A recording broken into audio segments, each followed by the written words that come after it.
Electrostatics 2, electric charge. The first subunit was electrostatics, right?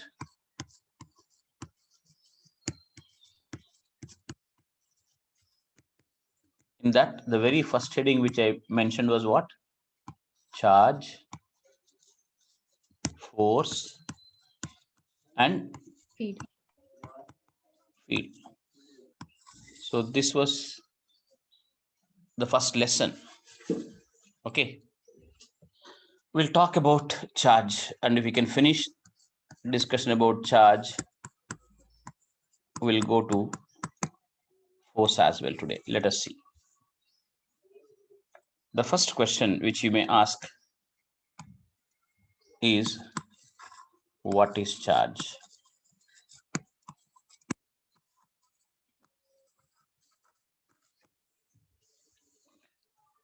This experience of charge is basically not very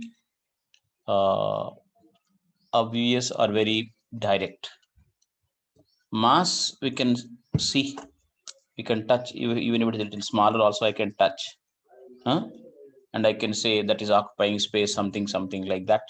If somebody says matter has mass, we simply agree it without any hesitation. But this charge thing is slightly difficult to visualize. Matter has two properties, important properties. One is mass, the other is electric charge.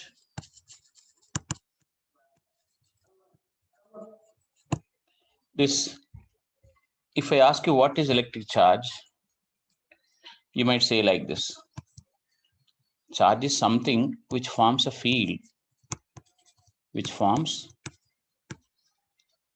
an electric or magnetic field,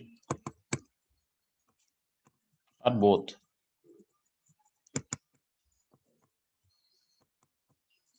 Or which experiences what? Electric or magnetic forces, depending on whether that charge is at rest or in motion. But remember, matter only carries charge, remember it. Or if there's a charge, there's matter, mass associated with that, you need to understand. If I have an electron, it has got a mass. As you know, it is some 9.1 into 10 to the power minus 31 kilograms, or a charge of 19 coulombs, isn't it? So both the things will be there for this thing called electron. All right. Similarly, if I have a body, a metal sphere like this, and you created some excess charge on it, this mass of the cell can be easily found also, because it's a big sphere. We can use a physical balance and say it has got a mass of some 2 kilograms or whatever. And to say it has a charge, probably you need to bring one neutral body near it, and you'll see this getting attracted.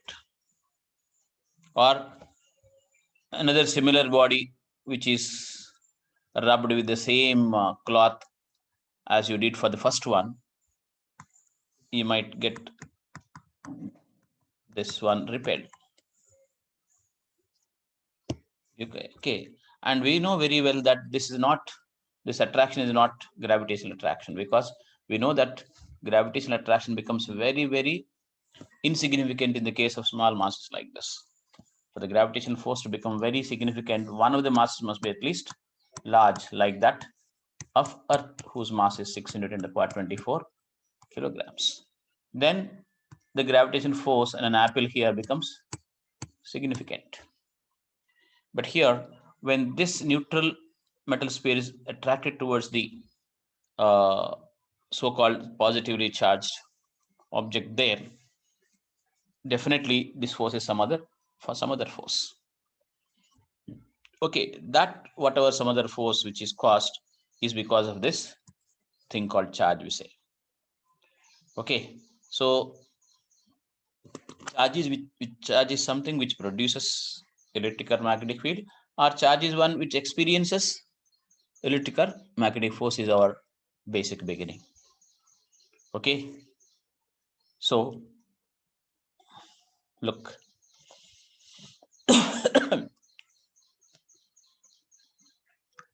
Kartav, you need to keep attending. You did it. I did it already for you. You may be doing again, but remember, everything I'll go on adding something different. It all depends on the student's response, basically. Okay.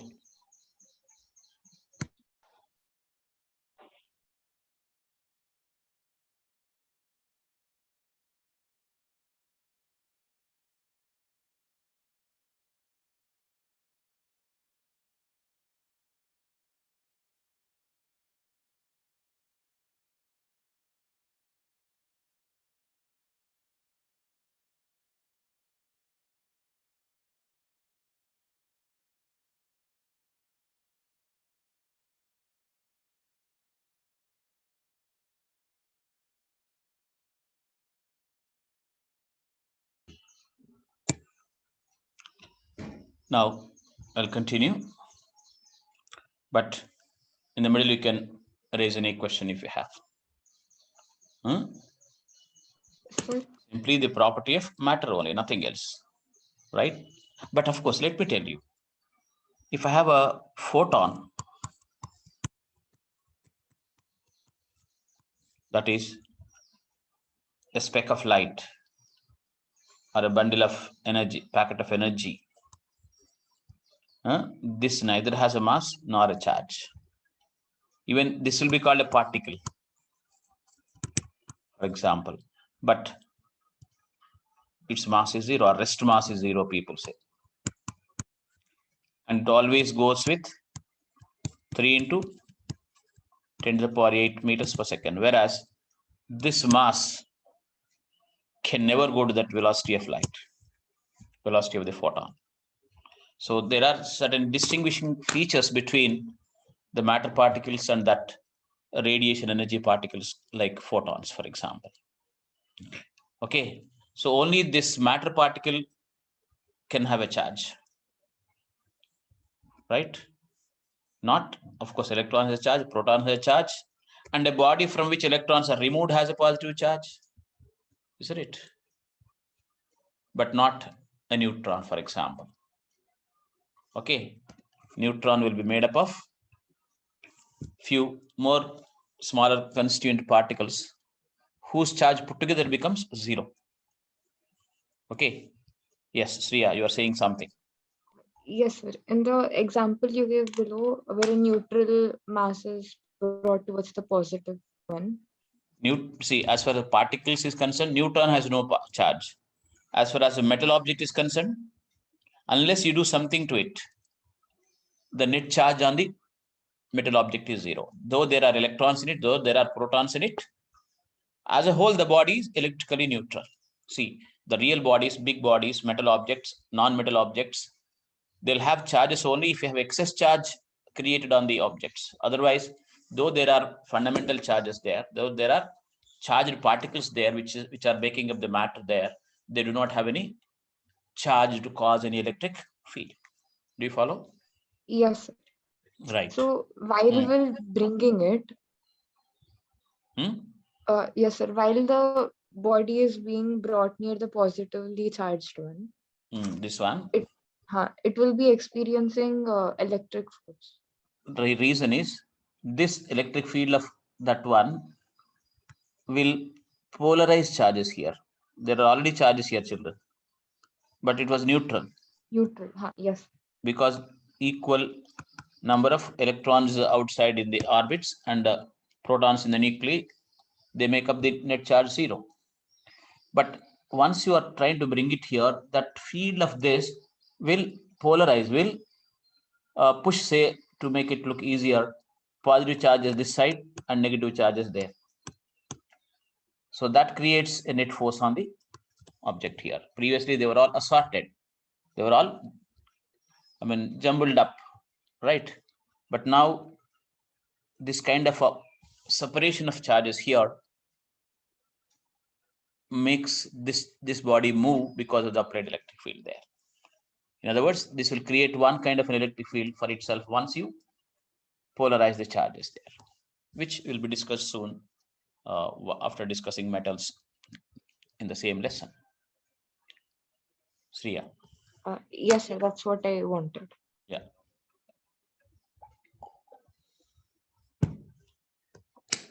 Okay. Now,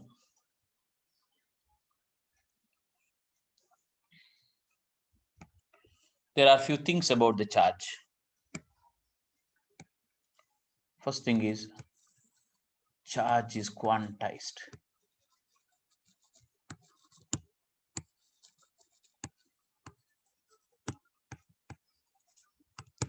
Do you know the meaning of quantization, children? Sai Sudhir? Quantization. Huh? Quantization. Aryan? Sir, is it based on quantity? Is it? Based on quantity. What do you mean by that? Kartav? Sir అంటే ఆ unit కి ఒక smallest quantity exist అవుతుంది. ఇంకా దేనైనా define చేయాలంటే దాని multiples లో డిఫైన్ చేస్తాం. That's called quantization. Like any physical property, like charge. Why? Even in our regular day-to-day life, if we ever travel in an auto, a three-wheeler auto, there will be a rate meter there. Either a digital meter or a mechanical one. It is in advance calibrated to a certain amount of fare per kilometer. Say if it is per kilometer 30 rupees and the base price is some 100 rupees, for example. Next it will be 130, 160, 190. So the auto fare you pay will be integral multiples of what?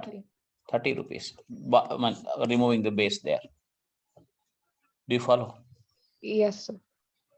Like that is a very common sense example I provided there. But if I have a string attached between two fixed supports I told you, if you vibrate it, it may vibrate in many loops. For example, it may vibrate in one loop, it may vibrate in two loops, it may vibrate in three loops, it may vibrate in four loops. So even this is a kind of quantization. What kind of a quantization? The length of this string will be integral multiples of the distance between these 2 points, which people call node, and we say this is lambda by 2, whatever. That we'll do later. So length will be written as n into lambda by 2. So this is also an example of quantization. That is, quantization means basically it's a grainy nature. It's not continuous. Do you follow my point? It's not continuous, grainy nature, I told you. Do you follow? When you look at the screen, the black screen, how does it look like? It looks matty, right? It's not smooth. I don't know how it looks to you.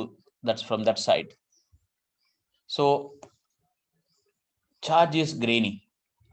Charge is not continuous. You don't get one single lump of a charge. You'll get charge as the integral multiples of electronic charge. That's what I mean by charge is quantized.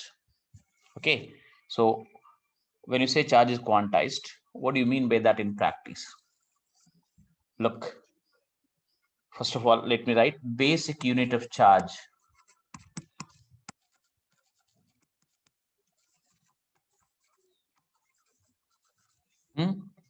Basic unit of charge outside the nucleus, let me say. Outside the nucleus means you don't talk about the charge inside the nucleus. Basic unit of charge is the charge on the electron.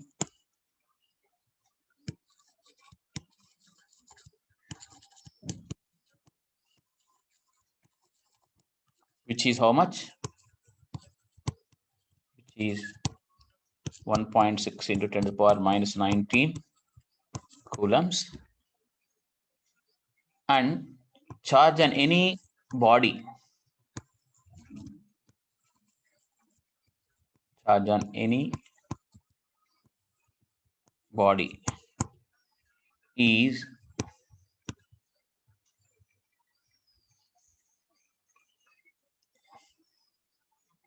equal to the integral multiples of electron charge.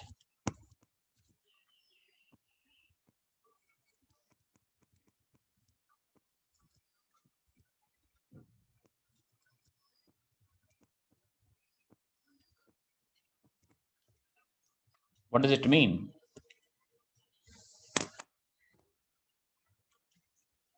If I have some metal object and if I remove some 10 to the power 6 electrons out of it, I'll get a charge of 10 to the power 6 into charge of electron. Okay. If n electrons are removed,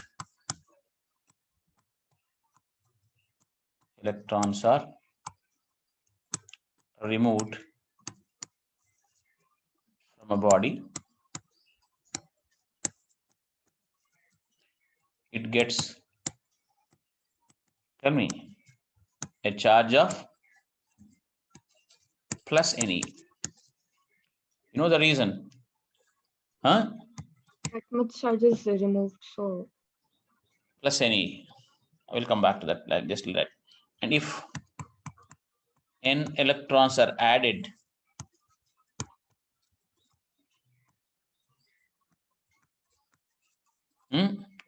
it gets what? Minus Ne. So it is the multiples of n. Hello. yes, sir. That's what you mean by charge quantization. Sir, so 1.6 into 10 to the power minus 19 is like a unit, Yeah. and the rest Anything is, will be changing as integral multiples of that unit. yes, sir.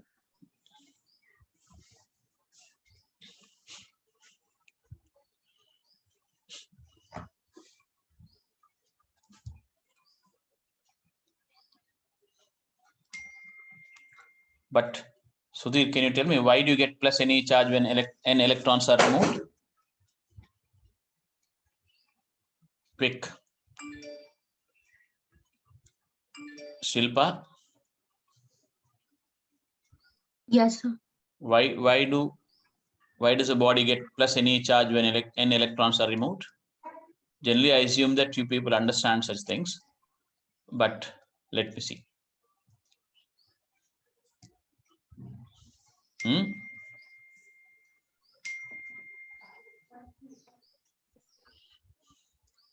Sir, the charge on any body will be. You're repeating the thing. Look. Sir, the nucleus will have those many extra protons compared to electrons. Yeah, like for example, copper you take. One copper atom, how many electrons it has got? Copper. 29. 29? 9. Right. And So what will happen inside the copper nucleus? There will be 29 protons right? And some 1 or 2 extra neutrons there. I don't know how much. You can check. Huh? Neutron number will be a little more, not 29 neutrons maybe. Okay. Hello. Yes, sir. You may look and find out. We require protons. Neutrons are not very important for us as far as charge is concerned. And then in the orbit, probably in the first orbit, 8 total. In the second one, 18. Am I correct? Hello.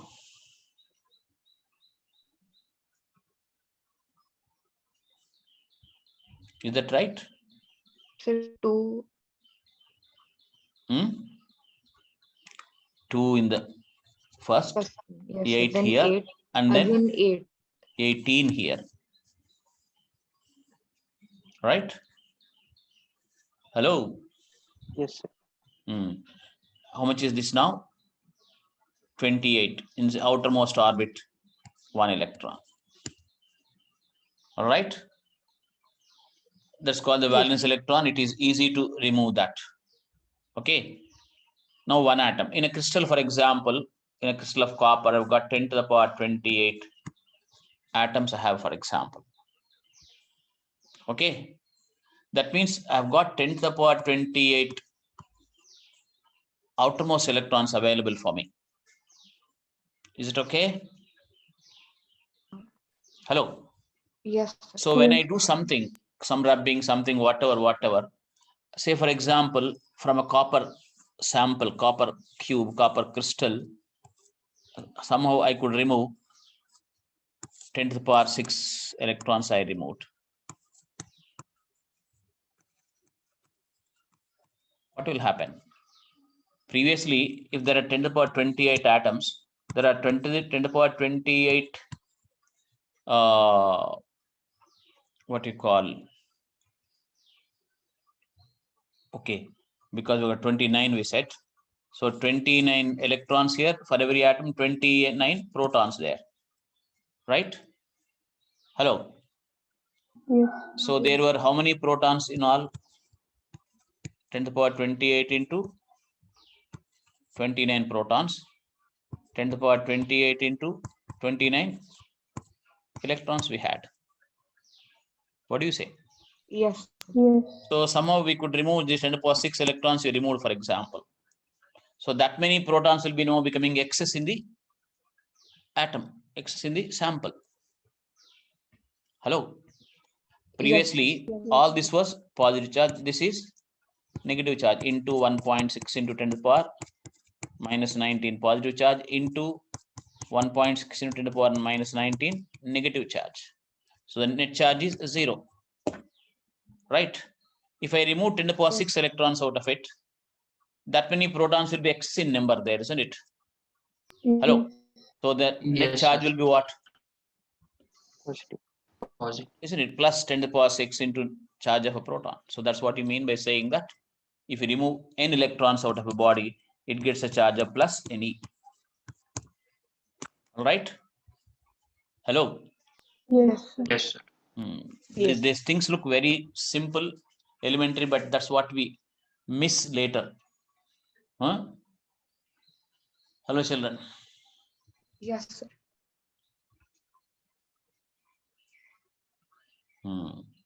Now, all right. So, and in our electrostatics, we do all kinds of things. We talk in terms of the charge of an electron. We talk in terms of charge of a sphere. Everything we talk. But remember, the micro unit is the electron. The ultimate unit is charge on the electron. Do you follow?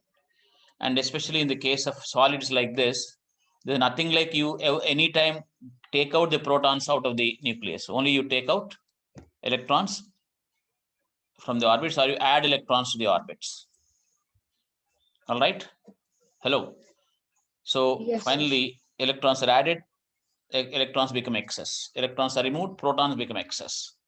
So the one from which you removed electrons will become positively charged. The one to which you add electrons becomes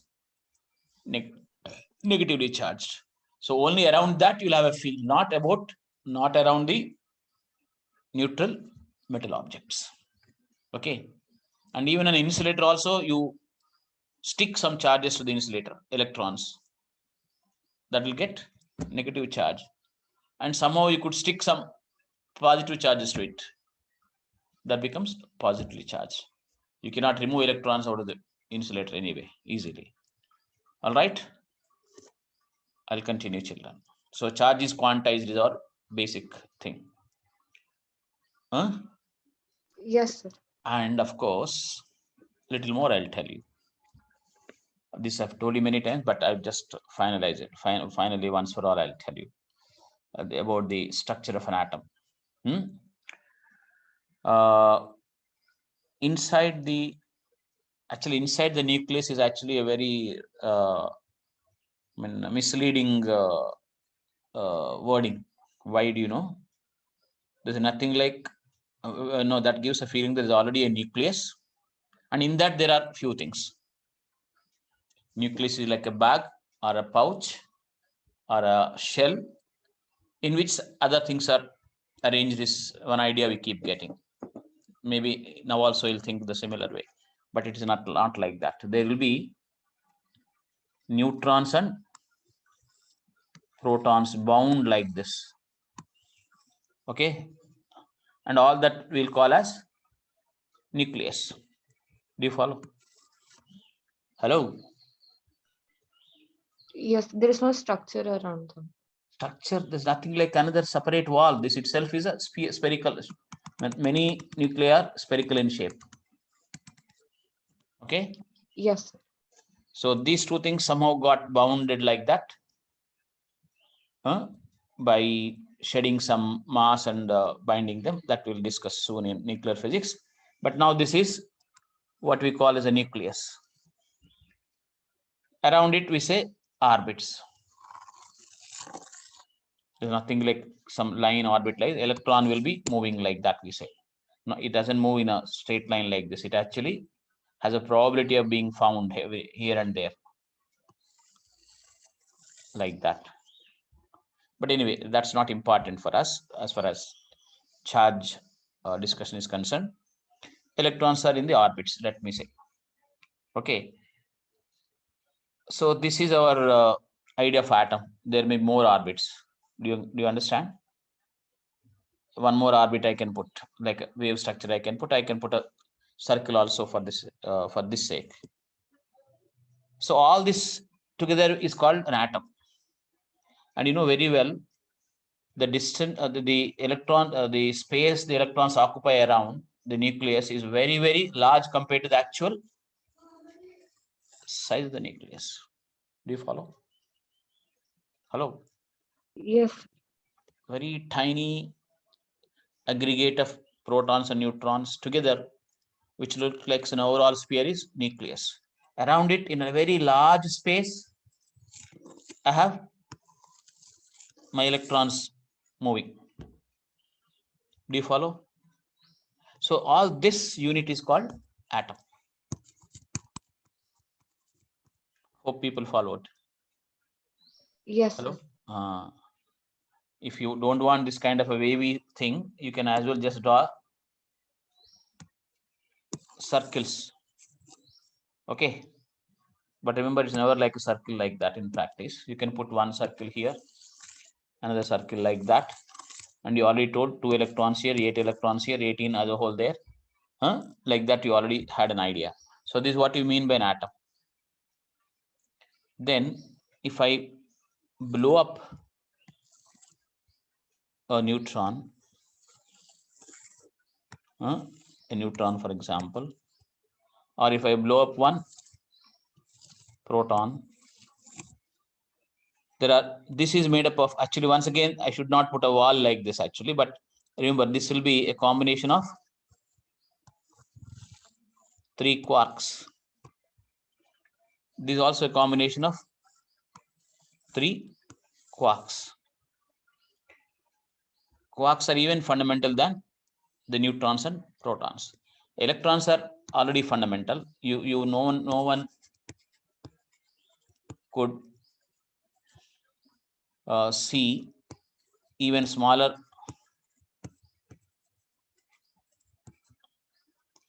part of the electron. Do you understand what I speak? Electron is indivisible, in other words.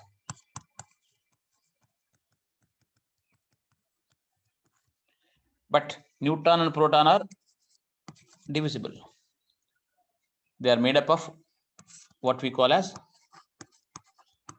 tell me, quarks. There are two kinds of quarks, up, down. Up quark has plus 2 by 3e. Children, now inside the nucleus we went for not integral multiples of e but fractional multiples of e, and this down quark is supposed to be having minus 1 by 3e. Okay, so a proton will be formed with 2 up quarks and 1 down quark. So what will be the charge now? Plus 2 by 3e plus 2 by 3e minus 1 by 3e. What is that I am getting here? 1e. 4 by 3e minus, this is e. And this neutron is made up of 2 down quarks and 1 up quark. 0. Zero charge, right? This is Yes, also sir. an example of charge conservation, children. Anyway, what is this? 2 down quarks and 1 up. So minus 1 by 3, minus 1 by 3, plus 2 by 3e. So the total charge of the neutron is 0. Okay. Tell me. Sir, but what is 2 by 3 and minus 1 by 3? Charge of the quarks.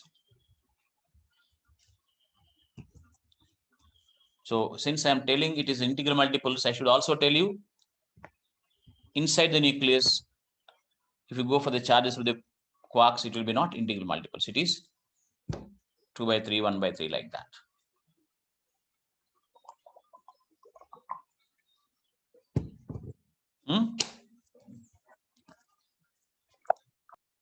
Remember, even these are some questions somewhere. Remember it. So this kind of a, and this is an atom we told, and atoms combine to form molecules, right? Yes, sir.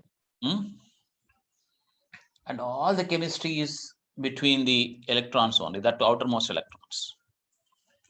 And molecules will form to make objects, small and big. Hello? Yes, sir. Yes. So anytime, remember, whether it's a solid, liquid, or a gas, you cannot just break the nucleus with ordinary energies. Do you follow? Unless in a lab you do something to fission nucleus or break up a nucleus into parts, you cannot, or in sun somewhere, for example, when temperatures are very high, only you can break a nucleus. So you'll never have nuclear reactions happening at ordinary temperatures and ordinary energies in the labs, or even in regularly naturally occurring phenomena around us. So our most important what you call person is electron. Okay, do you all understand something now? Can I continue? Yes. Right. Yes. Why did I bring this here? I want you to have a clear picture as to what is matter made up of. Now you understand this. In fact, of course, there are a few other particles. There are in totally some 25 fundamental particles we have right now.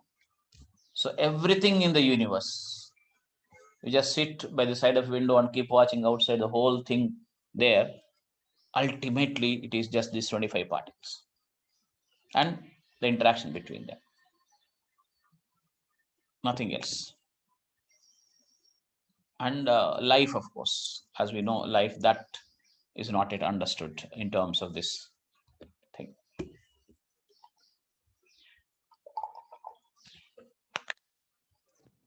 Now I'll continue.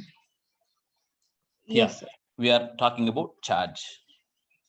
Charge is quantized, we said, and charge of an electron is minus 1.6 in 10 power minus 19 coulombs. Who told us this? Tell me. Millikan, a great experimental scientist.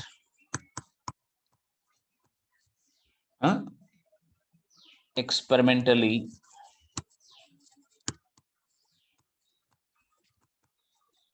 determine the charge of electron.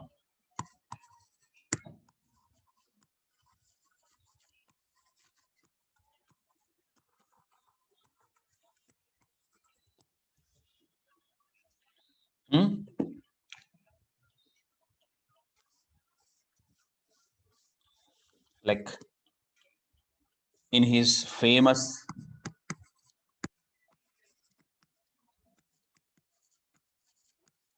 what? Oil drop experiment. Do you know what is this oil drop experiment? Yes, sir. In chemistry, we used. Did you do the experiment? No, sir. The mathematics of it. The theory part. The theory part. What do you mean by theory What part? happens in the experiment? 2 plates are taken. 2 plates are taken. And then that's important for us in physics.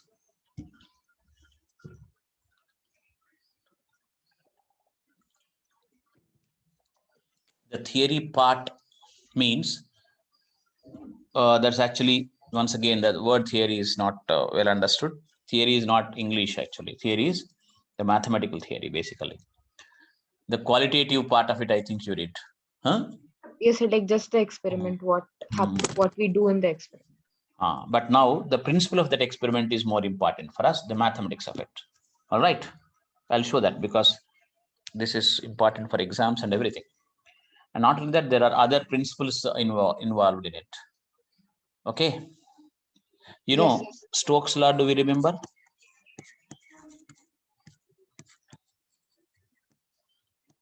What is Stokes' law, Karthav?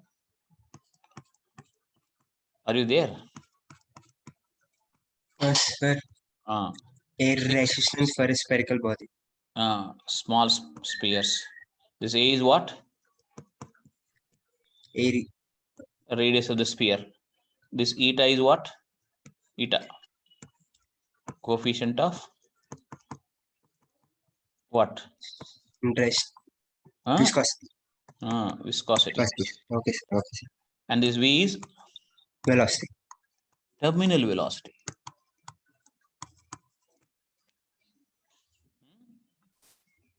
You know, Okay. this graph of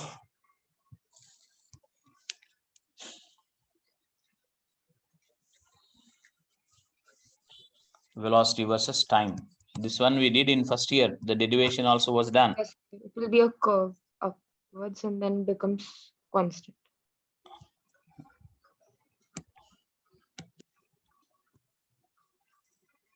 Exponential. This is called V terminal. You know why V terminal is obtained? Can you just tell me quickly? If you drop one, Karthav. This is a liquid, for example. Relatively longer container we have, taller container we have. In that you drop a small spherical body. In the beginning, mg will accelerate it, but the force of buoyancy and force of friction keep acting up. Right? And finally, this friction, fluid friction is depending on velocity of the body. If the velocity is more, friction is more. That's what you can see here from Stokes' law. It is proportional to the velocity. This is not terminal velocity. This is velocity. I'm sorry. Yes. Okay. This is velocity. Now, as the velocity keeps increasing, because mg is going to accelerate, in the beginning, mg minus b minus friction equals ma. MA. But soon this friction force keeps increasing, and somewhere this mg minus b is equal to friction here. So the net force becomes 0, and the body gets a V terminal. That is, the body's velocity becomes after some time constant. All right. Actually, you're supposed to have remembered it, but I've just revised it for you. We derived formulas for this. You just go back and see in the fluid friction viscosity. Now look at this, Karthik. You have two plates between which you can apply electric field later. There's a small hole there, and there is an atomizer like thing through which you can spray oil drops into the space between the two plates. There is air here, right, in the beginning. So you charge the oil drops which are going to fall like this using some X-ray tube. Electromagnetic radiation is made to fall on the oil drops. They get charges. So they'll fall through air first and get a terminal velocity. Right? Hello. mg minus b minus friction equals 0. So mg minus b is equal to 6 pi a eta v1. Eta is viscosity of air, coefficient of viscosity for air. All right. So people find out this terminal velocity by measuring the distance traveled by it in a particular time. We can calculate the terminal velocity experimentally. Now we apply electric field to oppose the motion of the oil drop, charged oil drop. So we may apply one E like this. So EQ force will act upwards. Why? E equals F by Q. Like we defined for gravitation, Eg equals F by m naught. Electric field we define F by Q naught or Q. So EQ, so F equals EQ. If I applied electric field between these two plates by connecting it to a source of EMF, for example, you'll develop one EQ force upwards also, apart from mg, b, and friction. So the terminal velocity will become less now. mg minus b minus F2 minus EQ is equal to 0. Okay. So mg minus b from here is almost 6 pi a eta v1. So this I'll write 6 pi a eta v1. F2 is 6 pi a eta v2 is equal to EQ. Do you follow? So what will be Q now? 6 pi a eta into v1 minus V2 by E. This E will be known by the voltage you applied and the distance between the plates. E will be equal to V by D between these plates D. V1, V2 will be calculated purely from the experiment. A radius of drop can be calculated, say, for example, from this one, from the first equation, for example. So Millikan did this actually. He found out the charge, and many times he repeated. Every time he was finding out this charge to be approximately 1.6 times 10 to the power minus 19 times something every time. So this number he extracted. This number was not exactly right like this. There was an error, but people refined the experiments, and finally people found that the charge on the oil drop was always coming as multiples of this 1.6 into 10 to the power minus 19. That's how Millikan found out the charge of the oil drop. Sorry, charge of the electron. Okay.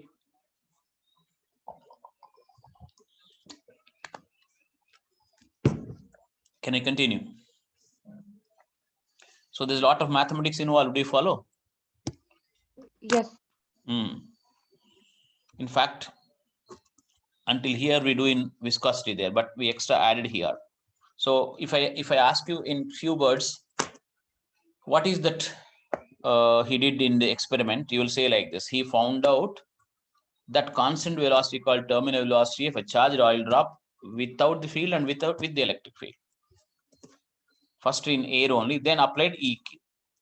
So once you calculated these things, and A will be calculated from the first experiment, A will be not found by using a screw gauge because oil drop is too small.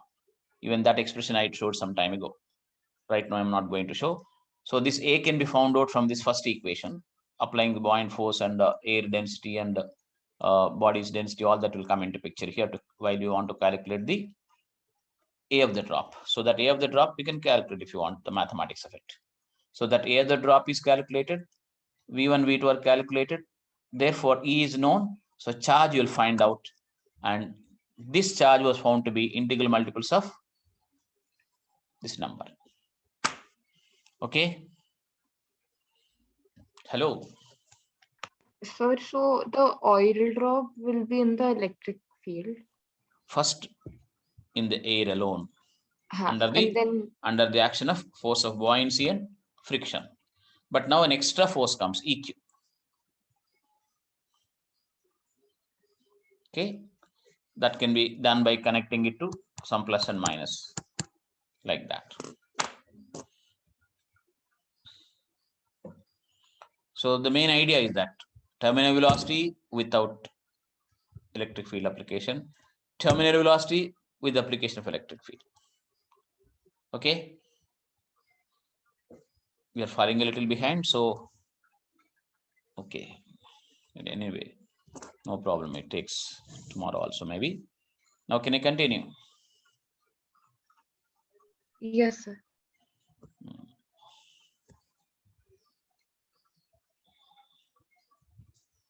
Anyway, since I started, let me finish off that. What is the first equation? Mg minus force of buoyancy minus force of friction is equal to 0. Hello. In the beginning, it keeps falling faster. After some time, it falls with a constant velocity. That's point where you focus a traveling microscope and measure the distance covered by it and time taken. So that's how you get the constant velocity later. That is distance covered by time taken. So A was unknown there. And oil drops A's cannot be found by ordinary methods. They are very, very tiny drops. So just write this 4/3 pi A cubed into rho of the body, right? Into G minus force of buoyancy 4/3 pi A cubed into rho of the Liquid. Oil. Air there, fluid there, no liquid there. Huh? Yes, sir. I mean, This is liquid drops density. Mass of the body means that only liquid drop is the body. Is equal to 6 pi A eta V. Of course, this is V terminal, right? Because this force is made 0. So now, you get expression for A, don't you? A square. Hello. 4/3 pi A square. 1A got cancelled. Pi also gets cancelled, yes, right? 2 also. Pi goes 2 times, 2 times, 2 times. Is it okay? Huh? Hello. 3, sir. 3. Right side 3. Here 3. Sorry. So 3 into 3, 9 you get. You should be able to simplify it quickly. Huh?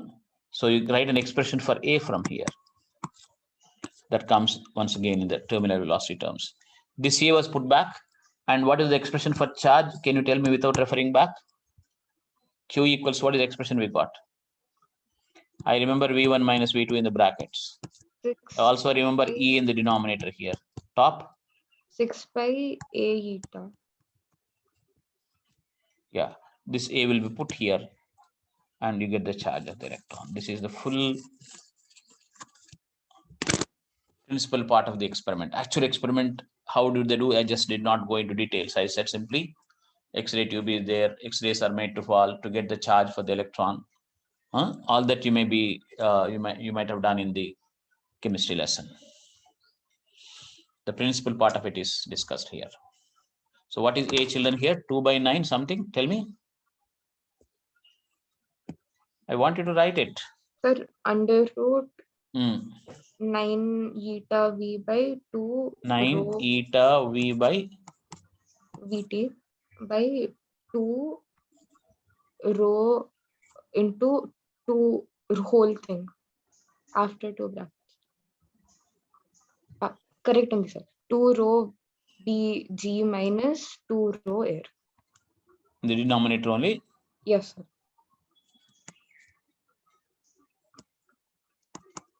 This one. What did you say? This only. Yes, Yes, sir. Anyway, you can take 2g outside, whatever. So that A, now everything is obtained in terms of the terminal velocity and known constants. So that A will be put here and people merely confirm the charge. These are the experimental values. All right. Believe me, these expressions are direct questions. I don't want to just say like that, but that's the only way I can draw your attention. You may be thinking why I'm going on deriving and talking. All that mathematical formulas we write are exam questions, directly sometimes and indirectly many times. Okay. So quite a bit we covered about charge. Right. Now I'll continue. Another important thing. Charge is quantized is over. Charge is conserved. Most important thing. Charge is conserved. One more conservation law we have. What are the conservation laws we talked previously? Linear momentum conservation, angular momentum conservation, energy conservation, right? Yes, sir. These three we learned already. Now we add one more thing called charge conservation. But instead of saying energy conservation, we should make it much more broader by saying mass plus energy is conserved, not just energy is conserved. And conservation laws are some elegant ways of solving problems. Because something is remaining constant, some kind of an event occurs, but before the event and after the event, some number remains same. So conservation laws give us tools to solve problems. What is charge conservation? Whatever charge is there in the universe will remain all the time like that. If you talk in a local condition of our lab, charge may get transferred from one body to another body, but the total amount of charge remains constant. That's called charge conservation, and it becomes a powerful tool for us to apply that in many problems. When you look at a physics problem, the first challenge I told you is to set up the problem or to set up a scheme of what we are going to do. The first hurdle will be reading. That's not a serious one actually, but nowadays in our Indian scenario, it's happening like that. That too, 1, 2, 3, 4, 5, 6, 7 lines of reading in a question. Then understanding the physical situation from that English, which is not our mother tongue. Most of the times, we are not comfortable with English, especially when you discuss some good science subjects. So to visualize the physical situation from the reading is the main trouble. Then to find out whatever is being asked, what are the physics tools? The physics tools are this: F equals ma can we use? Whether you can use torque equals I alpha, I can use. And whether I can bring this conservation law, that conservation law, this conservation law. Ultimately, problem solving is writing equations, right? Isn't it so? Every problem is that only. You write equations and solve them. So the equations are obtained from the laws of physics, and that conservation laws are very, very elegant ways of solving problems, because you make some number equal even without knowing as to what was happening in the middle. your answer will be coming out. Okay, so this charge conservation is another important thing, and we need to look for examples of charge conservation. Okay, so I can say the total charge remains constant. Instead of saying big statements, I'll only say that statement, because the total charge remaining constant I'll show in many places.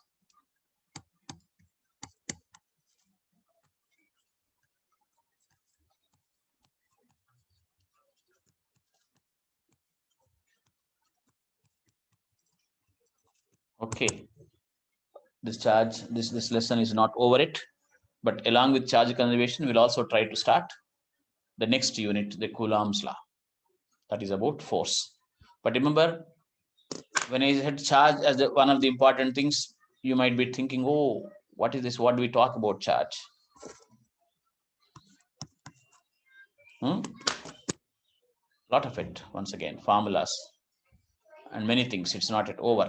In fact, look, we said electron charge is how much? 1.6 into 10 power minus 19 coulombs. A very small charge this is. Try to understand the number. I don't know whether we can even get a feel of this number. 10 to the power minus 19 means what? 1 by 1 followed by 19 zeros. Isn't it? Very, very small. So look, if I want to find out how many electrons I need to gather to make 1 coulomb charge, it will be how much? Do you understand? If I say I've got 1 coulomb of charge, this will be equal to 6.25 into 10 to the power 18 electrons, children. How do you get that? N into 1.6 into 10 to the power minus 19 coulombs makes up 1 electron. So 1 coulomb will be how many electrons? So 1 by this one, right? Yes. So that turns out to be this.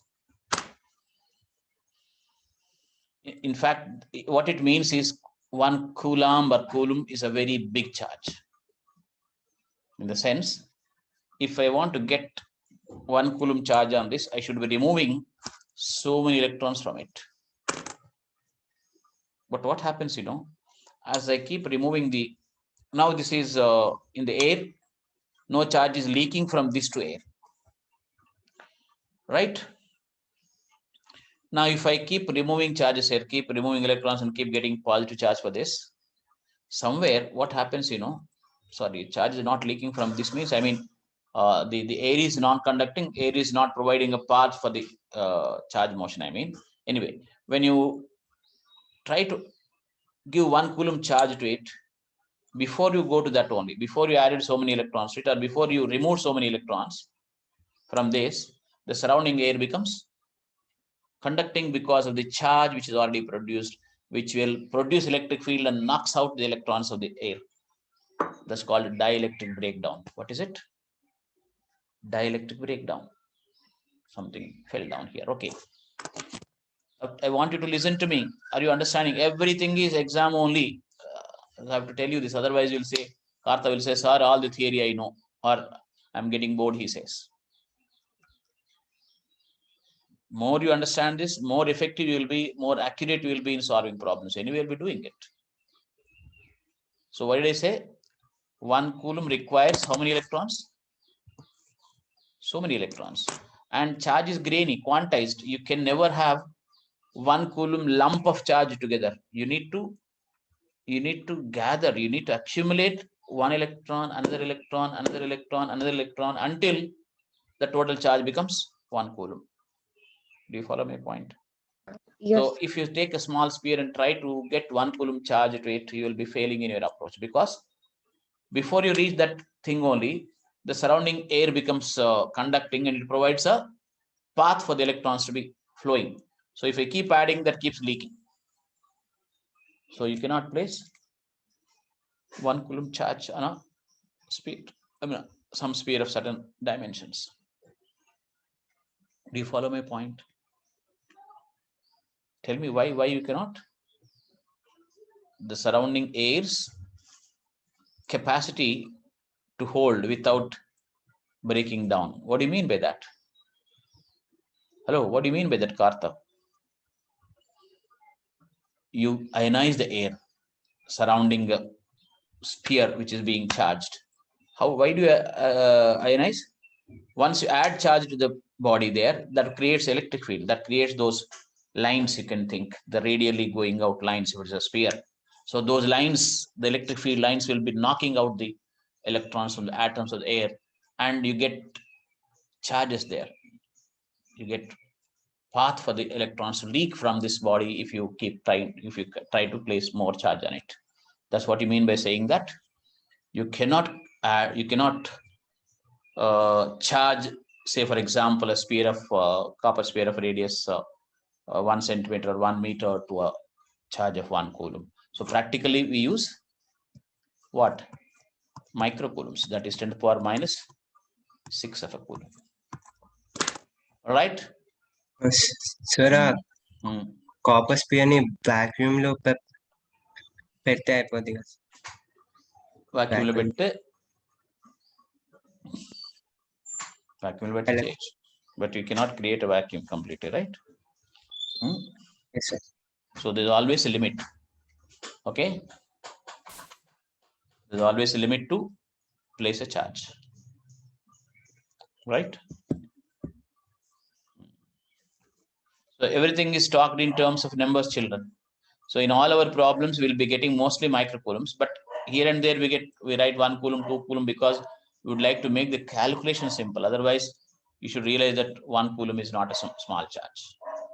Okay, all right. So the charge on the sphere, if we added, it will be extra. Naturally extra only, you know. So that's why it will be. Look, no, this point I want you to be very clear. A neutral copper sphere, if I take, there's no electric field of it. Try to understand. Why did I do all those things, child?